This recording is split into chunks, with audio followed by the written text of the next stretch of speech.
Assalamu alaikum wa rahmatullahi wa barakatuh, and welcome to this mini seerah.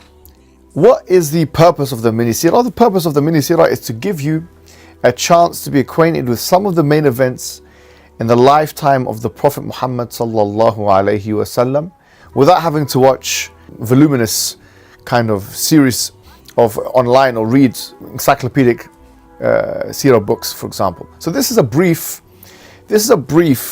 kind of episode for a beginner, an introduction to Muhammad sallallahu alaihi wasallam. And of course, in the time that I'm going to dedicate to this, I will not be doing justice to the life of the Rasul sallallahu alaihi wasallam. However, if someone wants an introduction, maybe this video will give them pointers in certain directions and give them a flavor of something of the Prophet Muhammad sallallahu alaihi wasallam.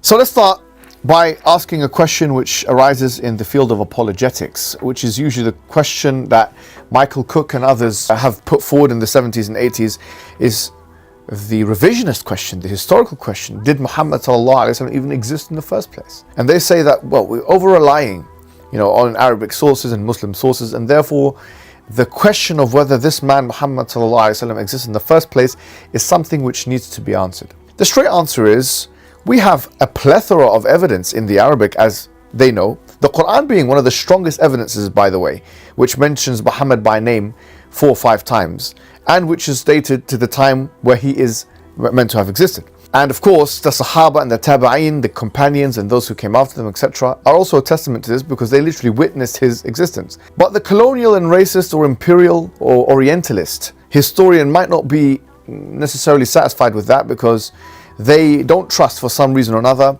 the Arabic sources. It has to be something from the West. Well, there's no shortage of that either. 2nd century geographer Ptolemy, and we've got to be, but there's many Ptolemies in the historical record, we're talking about the 2nd century geographer.